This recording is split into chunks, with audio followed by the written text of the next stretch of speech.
Hello and welcome. स्वागत है आपका सामाजिक ज्ञान पे। Class 5 science chapter 7 rock and mineral part 2। Metamorphic rocks. Metamorphic rock क्या होता है?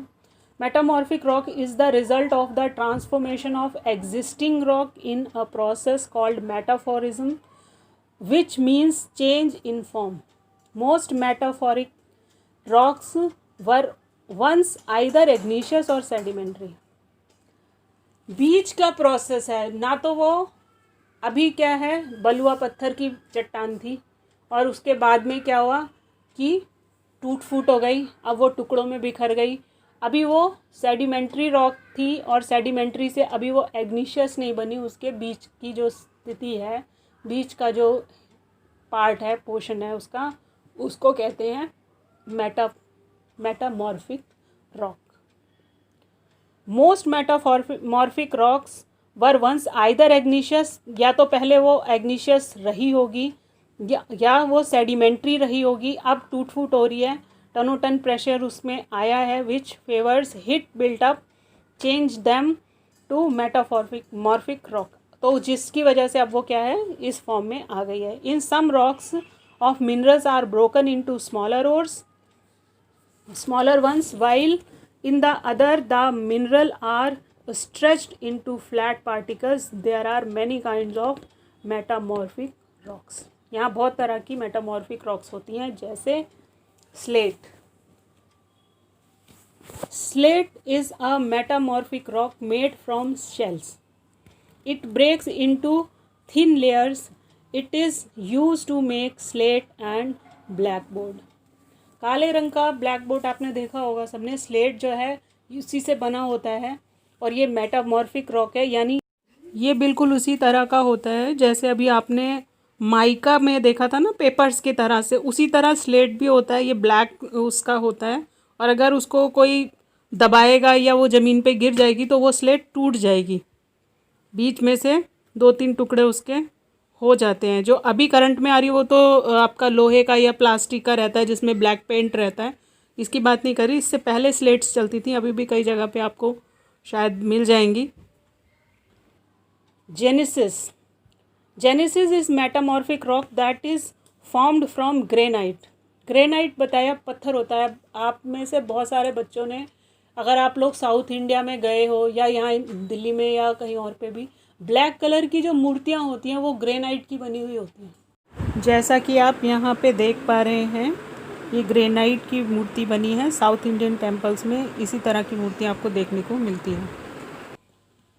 That is formed from granite. It has light and dark bands. वो हल्के और उसमें लहर सी हल्की फुल्की सी रहती है।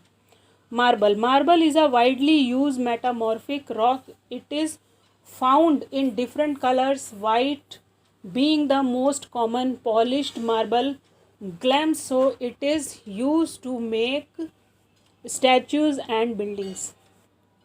मार्बल यानी संगमरमर का पत्थर भी मेटामॉर्फिक रॉक है और ये अलग अलग कलर में मिलता है। काले रंग में भी मार्बल मिलता है और वाइट कलर में भी मिलता है। वाइट कलर का ज़्यादा यूज़ किया जाता है, मतलब प्रचलन में ज़्यादा है, नहीं तो इसके बीच में एक हल्की सी लहर वाली है। अब आजकल तो बहुत तरह का मार्बल मार्केट में दिखाई देता है और इसको पॉलिश करने के बाद में इसको बेचा जाता है।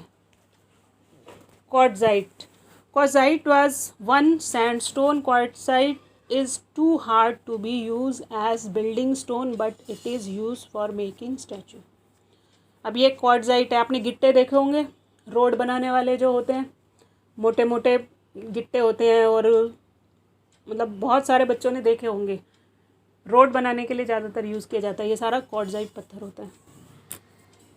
मिनरल्स, खनिज। Mineral are underground natural resources.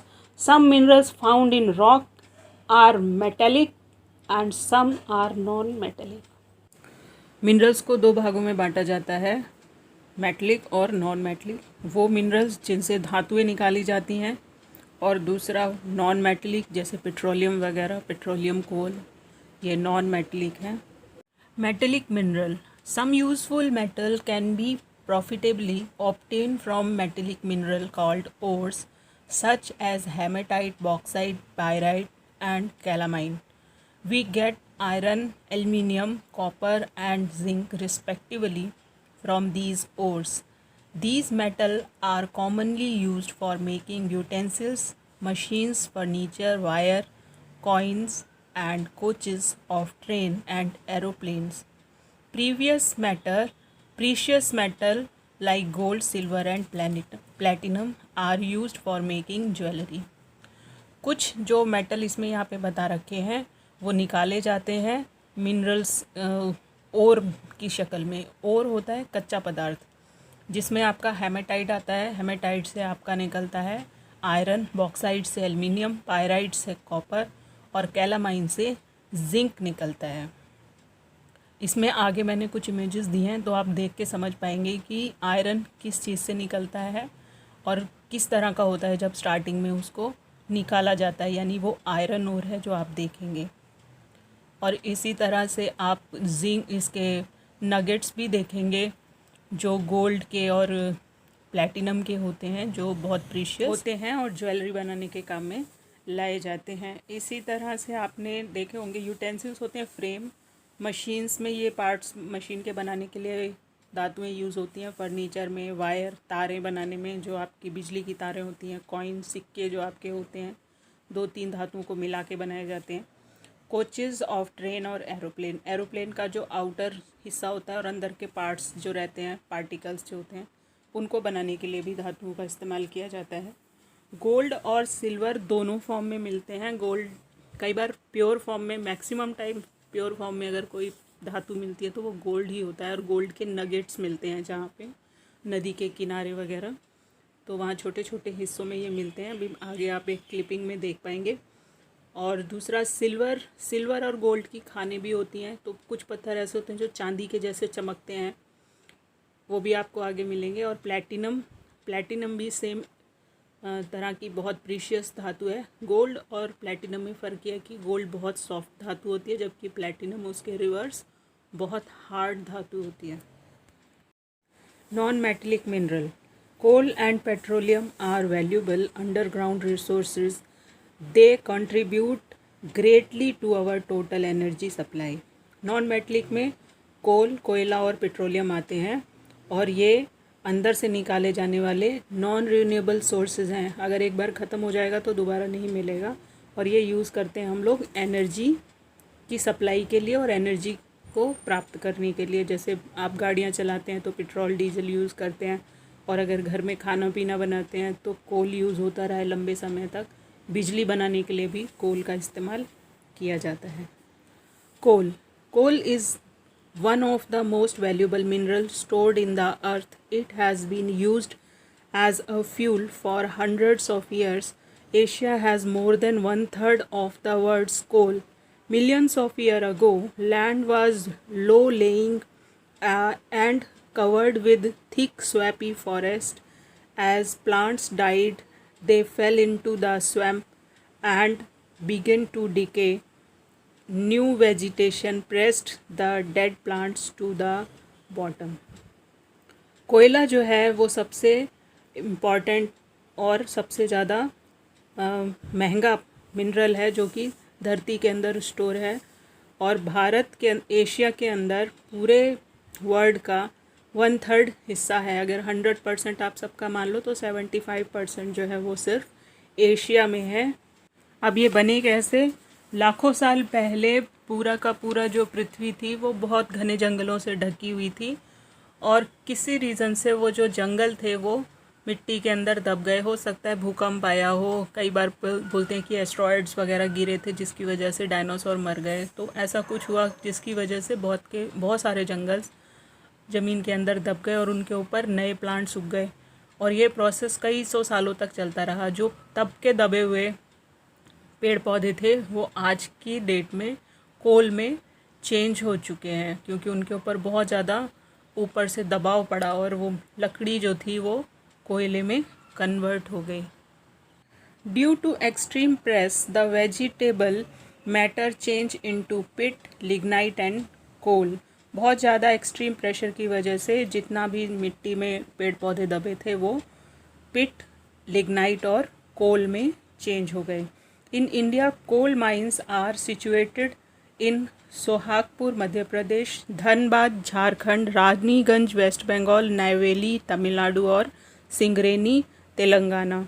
Bharat में कोयले की खानें मध्य प्रदेश, झारखंड, वेस्ट बंगाल, तमिलनाडु और तेलंगाना में स्थित हैं।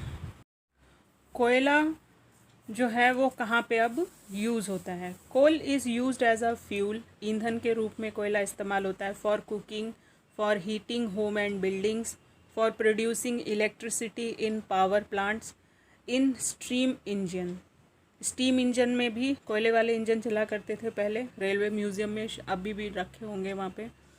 प्रोड्यूसिंग इलेक्ट्रिसिटी, बिजली बनाने में भी जो ताप बिजली घर होते हैं, ताप बिजली घर में कोयला जलाकर ही टरबाइन वगैरह चलाई जाती है, उससे भाप बना के और फिर बिजली बनाई जाती है। Heating at home and buildings, ये तो आपने देखा होगा सर्दियों के टाइम पे लोग ज़्यादातर ये अंगीठी वगैरह जलाते हैं। प्रेस वाले जो यूज़ करते हैं वो कोयला होता है। और फॉर कुकिंग, खाना बनाने के लिए भी हम कोयले का इस्तेमाल करते हैं। अब आप यहाँ एक वीडियो में देखिए कि ये व्यक्ति जो है, इनके यहाँ पे कोल मिला है, आयरन मिला है। ये जो ज़मीन खोद रहे हैं इसमें से आयरन के पत्थर बड़े बड़े निकाले जा रहे हैं और इसके बाद में ये प्रोसेस होगा। इसको पहले तोड़ा जाएगा और उसके बाद एक्सट्रीम हीट तक गर्म किया जाएगा। ये देखिए जैसे इन्होंने यहाँ से इसको प्रेस किया है। अब ये कोई खान नहीं है, ये कोई खेत है जहाँ पे पहले कभी ऐसा रहा होगा कि तलहटी में होगा जहाँ ज्वालामुखी फूटा है और उसके बाद में ये पत्थर, ये देखिए ये मोटा सा स्टोन ब्लैक कलर का आपको दिख रहा होगा, देख पा रहे होंगे, ये आयरन है। ये इस तरह से, इसी तरह सोने के नगेट्स जो निकलते हैं, ये नदी का किनारा है जहाँ पे एक पर्सन है जो उसको खोद के निकाल रहा है और फिर वो मेटल डिटेक्टर से फाइंड आउट करने की कोशिश कर रहा है। उन्होंने काफ़ी खोदा है और उनको अभी मिला नहीं, लेकिन मेटल डिटेक्टर है, इससे बीप आती है, आवाज़ आती है कि इस तरह का मेटल है यहाँ पे, तो इसलिए वो भी और खोदेंगे इसे। और उसके बाद देखिए कि उनको यहाँ से मेटल के छोटे छोटे टुकड़े मिलते हैं। सोना ही एकमात्र ऐसी धातु है जो नगेट की फॉर्म में अगर मिलती है तो मैक्सिमम टाइम, मतलब अपनी प्योर फॉर्म में पृथ्वी के अंदर से मिलती है। अदरवाइज़ बाकी सारी धातुएं निकालने के लिए बहुत प्रोसेस बार बार किया जाता है। ये देखिए इनको मिल गया है, ये सुनहरा टुकड़ा आप देख पा रहे हैं यहाँ पे, ये इतनी खुदाई करने के बाद मिला है। और ये कॉर्नर है नदी का जहाँ पे ये खोद रहे हैं,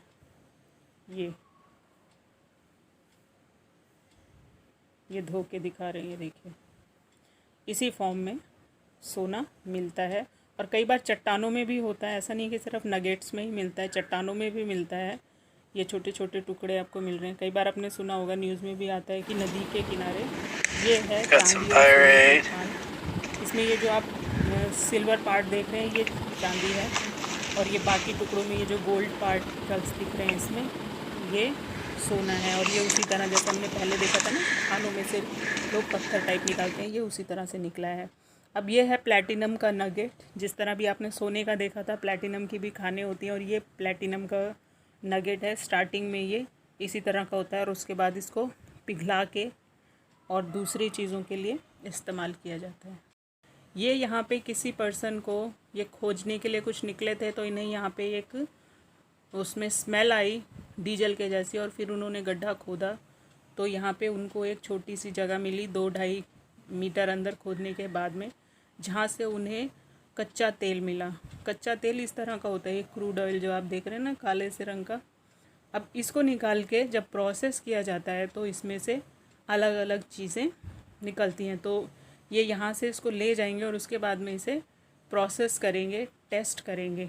ये किस डब्बे में इन्होंने यहाँ से निकाला है इसे और फिर बॉटल में भरने की कोशिश कर रहे हैं। देखिए इनके तो मज़े आ गए, पेट्रोल तो इनके खेत में ही निकल आया है ना।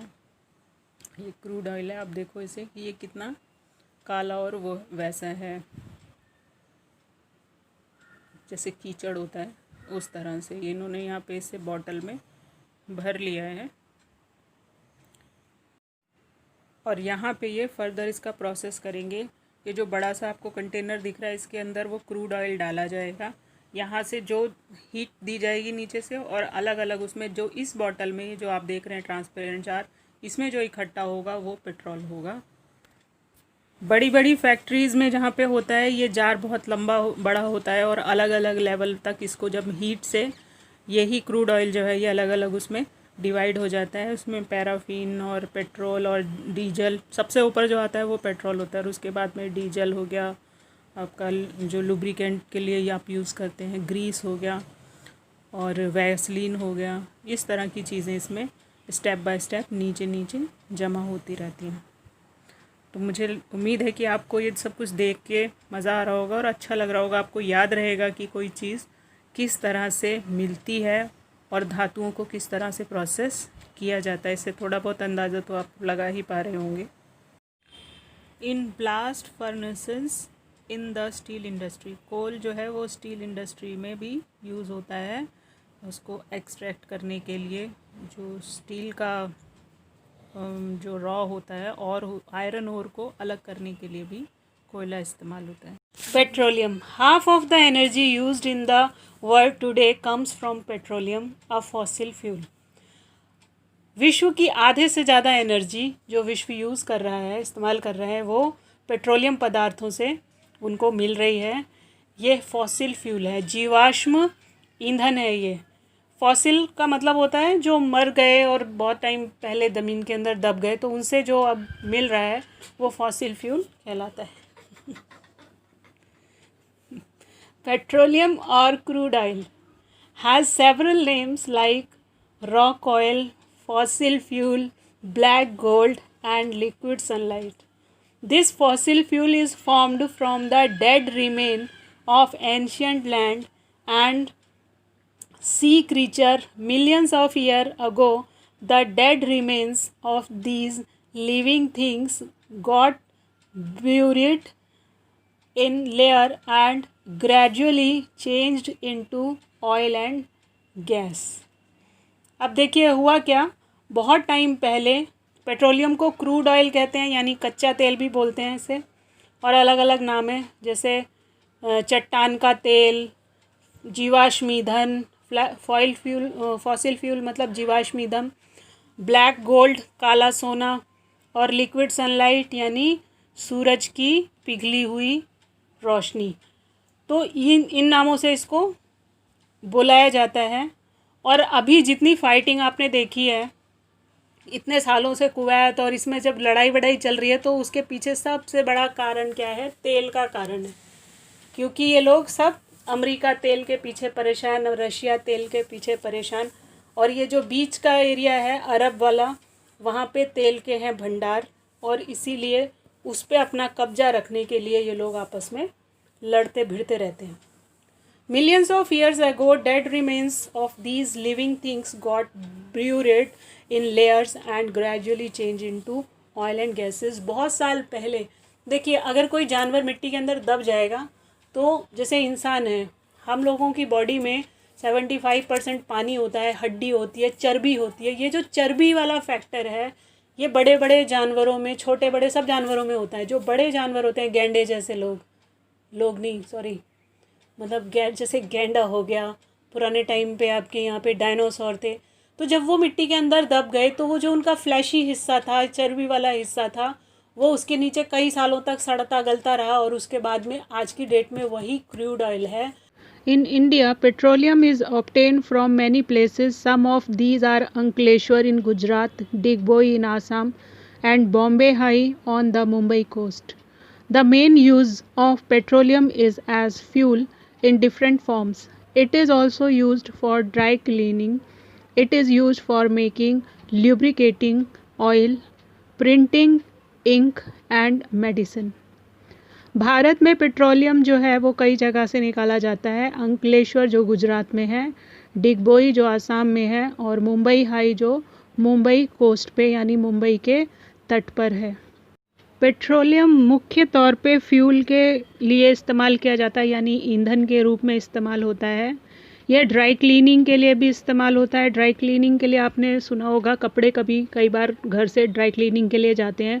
ऐसे कपड़े जो बड़े डेलिकेट होते हैं, जो अगर वैसे धोए जाएंगे तो उनके कलर फेड हो जाएंगे या कोई दिक्कत हो जाएगी, दाग धब्बे लग जाते हैं, तो उनको निकालने के लिए पेट्रोलियम का यूज़ किया जाता है। पेट्रोल में ही कपड़े धोए जाते हैं और उसके बाद में उन कपड़ों को अगर आप धूप में रखोगे तो थोड़ी देर में धूप से वो पेट्रोल उड़ जाता है, इवेपोरेट हो जाता है और आपके कपड़े सूख जाते हैं। It is use for making lubricating. Lubricating, आप जो बच्चे साइकिल चलाते हैं उन्हें पता है कि जहाँ पैडल मारने के लिए जगह होती है, जहाँ पैडलिंग करते हैं या जहाँ पे आपका सर्कल पहिया जो है आगे पीछे का घूमता है, वहाँ पे कुछ छर्रे पड़े होते हैं और उनके ऊपर ब्लैक कलर का एक लिक्विड थोड़ा सा चिपचिपा सा लगाते हैं जिसे ग्रीस कहते हैं। और ये ग्रीस जो है ये भी आपका पेट्रोलियम से ही मिलता है, इसे लुब्रिकेटिंग कहते हैं। इसी तरह का थोड़ा थिक ऑयल होता है जो कि गाड़ियों में डाला जाता है ताकि जो पुर्जे हैं गाड़ियों के इंजन के वो आपस में रगड़ के टूटे नहीं। मेडिसन और इंक में भी इसका इस्तेमाल किया जाता है। Paraffin wax obtain from it is use to make candle, waterproof curtain and polish. Paraffin wax यानी मैंने जैसे आपको पहले बताया कि सिर्फ क्रूड ऑयल में से सिर्फ पेट्रोल ही नहीं निकलता, उसके अलावा भी बहुत सारी चीज़ें निकलती हैं। उन्हीं में से पैराफिन वैक्स भी होता है और इससे आपकी मोमबत्तियाँ बनाई जाती हैं, वाटरप्रूफ कार्टन बनाए जाते हैं। ऐसे कार्टन होते हैं जिनसे पैकेजिंग के लिए जो यूज़ किए जाते हैं, उनके नीचे एक लेयर लगाई जाती है चिकनी, जिसकी वजह से पानी अंदर नहीं आता। पॉलिश, शू पॉलिश जो आप यूज़ करते हो उसमें भी इसी तरह का कंटेंट रहता है।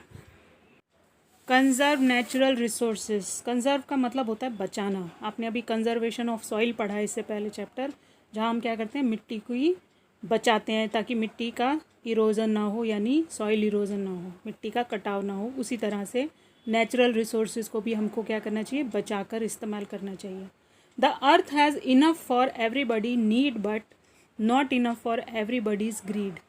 पृथ्वी के अंदर सबके लिए बहुत कुछ है, लेकिन लालचियों के लिए बहुत कम इसके अंदर है। ये वर्ड्स कहे थे महात्मा गांधी ने। We must conserve natural resources to save fuel at home. We must keep our stove and machines in good condition. अपने घर में जो हम गैस स्टोव यूज़ करते हैं और भी किसी भी फॉर्म में पेट्रोल वगैरह यूज़ करते हैं, लाइट यूज़ करते हैं, तो हमें इन सब को क्या करना चाहिए, स्मार्टली यूज़ करना चाहिए। जब ज़रूरत ना हो तो उसको बंद करना चाहिए, बचाना चाहिए। खाने पीने की चीज़ें इस तरह से बनानी चाहिए, जैसे आप खाना पका रहे हैं तो कुकर में खाना पकाइए ताकि कम गैस में आपका खाना पक जाए। जो भी चीज़ बनानी है, सब्ज़ी बनानी है, तो पहले से ही अरेंजमेंट सारा करके रखिए ताकि ढूंढने में टाइम वेस्ट ना हो। दाल बनानी है तो थोड़ी देर भिगो के रखिए, चावल बनाने है तो थोड़ी देर भिगो के रखिए, तो कम ईंधन में आपका खाना पक जाएगा। We should use coal and oil very carefully. We should also inexhaustible source of energy like the sun, wind and water. Mineral deposit in the earth are limited. They should not be used carelessly or wasted while mining. जितना भी कोल है, कोयला और तेल जो है, उसे हमें सावधानी से इस्तेमाल करना चाहिए। और कुछ ऐसी चीज़ें हैं जैसे सूरज की एनर्जी, सन, विंड, वाटर, सूरज की एनर्जी, हवा और पानी, इन सोर्सेज को भी हमको इस्तेमाल करने के लिए सोचना चाहिए। मतलब sun energy, solar energy, wind energy और वाटर एनर्जी को यूज़ करना चाहिए क्योंकि ये हमारे पास पर्याप्त मात्रा में है। मिनरल डिपॉजिट जो है, जितना भी खनिज आपका धरती के अंदर है वो लिमिटेड है, इसलिए हमें इसे ना तो लापरवाही से खर्च करना चाहिए और ना ही खोदते समय, निकालते समय इसको वेस्ट करना चाहिए। Animal and plants too are gift of nature to human beings since they depends on each other for their survival. The balance between the two must not be disturb. पशु और पेड़ पौधे भी हमें नेचर का gift है और हमें इनको बचाना चाहिए। इनके बीच में हमें बैलेंस बना के रखना चाहिए। ऐसा नहीं करना चाहिए कि बहुत ज़्यादा प्लांट काट दें या बहुत ज़्यादा एनिमल मार दें, तो सारा सिस्टम जो है, इकोसिस्टम, वो हो जाएगा डिस्टर्ब, और हमें इनके बीच में क्या है, संतुलन बना के चलना है, क्योंकि अगर ये नहीं रहेंगे तो हमारा भी अस्तित्व जो है वो खतरे में पड़ जाएगा। आई होप कि आपको ये चैप्टर इंटरेस्टिंग लगा होगा, समझ आया होगा। और अगर अभी तक आपने चैनल सब्सक्राइब नहीं किया तो सब्सक्राइब कर लीजिए, लाइक कीजिए, शेयर कीजिए। Thank you for watching.